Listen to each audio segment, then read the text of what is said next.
you 3 guesses as to what was jazz's innovation in the world. Most people think improvisation. That's not true. That'd been around for a long time. You might think harmony. Some people think of jazzy chords. Also not true. The true innovation and contribution that jazz makes to the world is that of rhythm. It is a rhythmic music with origins that come from Africa. It is the rhythmic aspect of jazz which makes it so strong.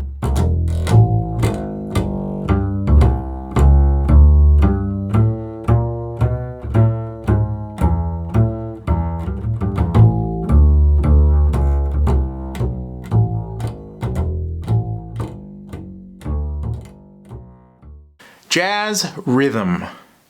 Right away, we feel that there's an emphasis on 2 and 4. When you hear jazz music, your instinct is to snap your fingers on 2 and 4, not 1 and 3. That's a huge, important part of the music. Now, pre-jazz music was heavily based on the downbeat. When you counted it, it was something like this: 1, 2, 3, 4, 1, 2, 3, 4. There was an emphasis on 1 and 3. Jazz came along and shifted that emphasis. So when you count jazz and you feel jazz, it feels more like 1, 2, 3, 4, 1, 2, 3, 4. It's that emphasis in rhythm that we get the feeling, the groove, that swing that people talk about with jazz music. Listen to this clip of the late, great Jimmy Cobb playing with Wynton Kelly and Paul Chambers.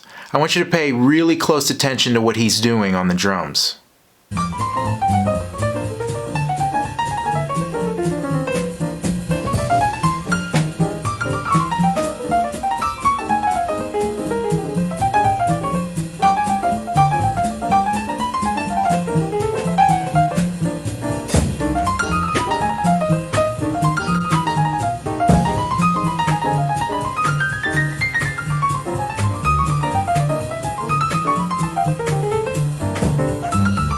Did you notice that?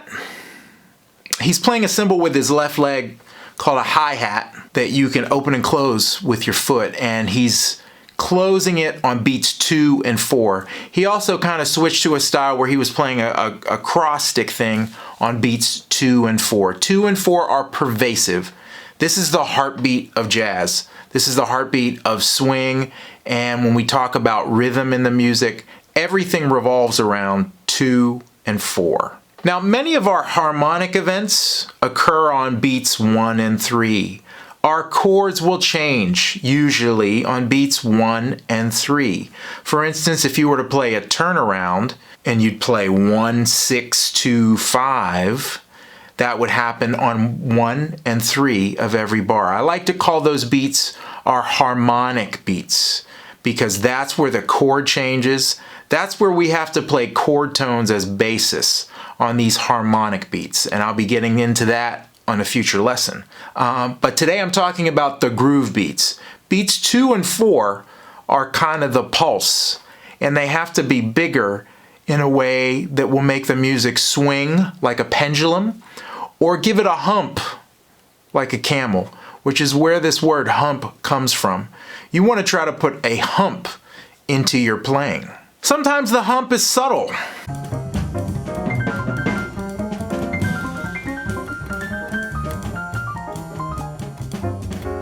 And sometimes the hump can be very obvious.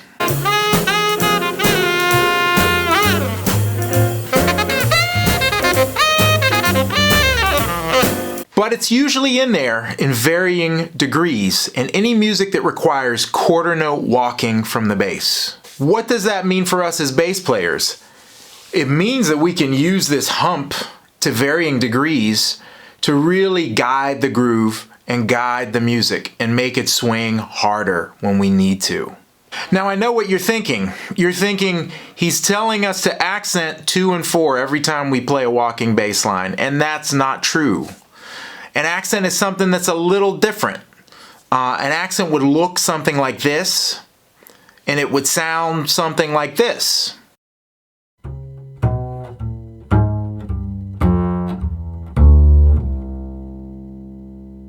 The hump is not really an accent. Really, I like to consider it more of a lengthening of the note on 2 and 4. Oftentimes when I'm teaching it to young kids, I'll tell them to just think of 2 and 4 being more important than 1 and 3, and not even try to play anything, and that hump will come out. Occasionally there might be a real accent thrown in over a beat 2 or 4, but it's more of a lengthening of a note the way that I think about it. I think it would look like this and sound a little like this.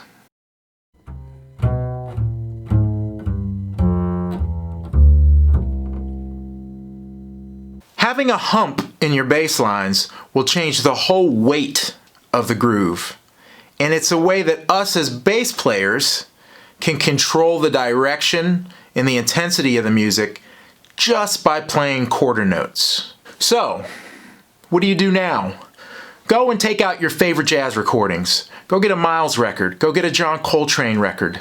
Go get a Oscar Peterson record. Go get a Charlie Parker record. Listen really hard to those records and see if you can find the hump. Sometimes it's very subtle. Sometimes it's very obvious, but listen to those records. Fill your ears with this sound. Then pick up your bass and take something as simple as a C major scale, 1 octave, like the way that I played it, and see if you can put a hump in your playing, a subtle one or a not so subtle one. Put it in your playing and you will groove harder. You will make the music swing harder. But you don't have to take my word for it.